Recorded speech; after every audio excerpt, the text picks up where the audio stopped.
I'm just sitting here, just going back a little bit, quite moved by a period of time about 15 years ago when I was spraying for the old man on a farm just behind me. Beautiful bit of country up here. I was spraying lucerne with paraquat and atrazine, and I'd rinsed my chemical containers and left them behind in the area for recycling. And one of the farm manager's dogs got in and licked some of the rinsing, and it killed the dog. And at the time, I, felt, quite bad, but really I was probably quite ignorant, like almost defensive, like I'm just doing my job.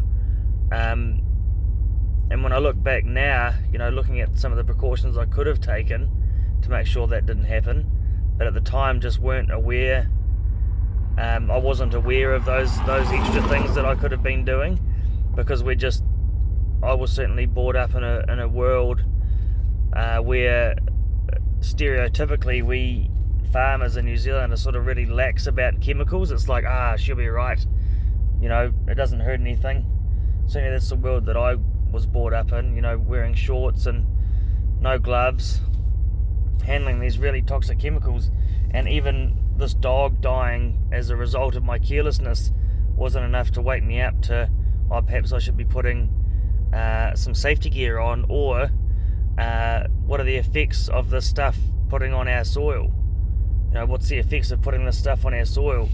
If it's got the ability to kill large animals like dogs, what's it doing to the soil biota and all the microorganisms within these fragile environments, which they really need all the help that they can get. And I guess I'm just probably taking an opportunity to share it and acknowledge it for the ignorance that I carried, and now having new awareness around that area.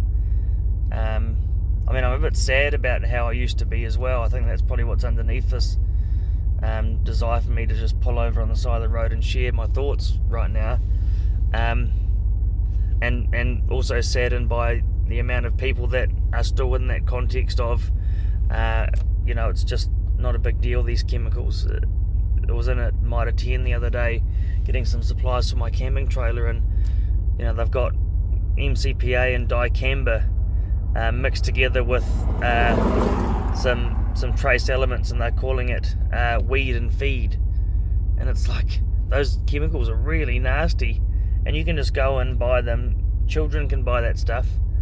It's right there on the shelf as you walk into Mitre 10. It was just like, this is the world we live in, where poisons are just readily available to anyone to use anywhere.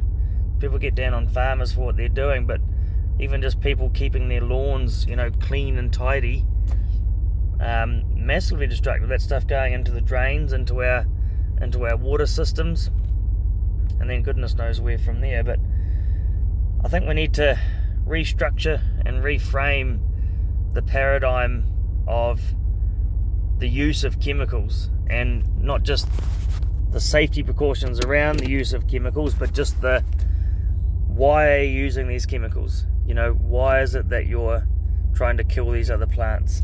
Are they really a problem, or is it just a concept that you've created that says that they're a problem? And is it worth spending money and killing life within the soil and around the wider ecosystem to keep that perspective alive? Maybe just sit on that one for a bit. Is a clean and uniform lawn and a sprayed fence line worth your health? And I say your health because if you're applying it, it is affecting your health. Maybe it's worth considering. It scares me now to think about how much chemical's been induced into my body through my carelessness. So I better, rather than just sit there resigned to that, thought I'd better just share that to perhaps create some awareness around just that. Safety, chemical use, and do we really need to be using these?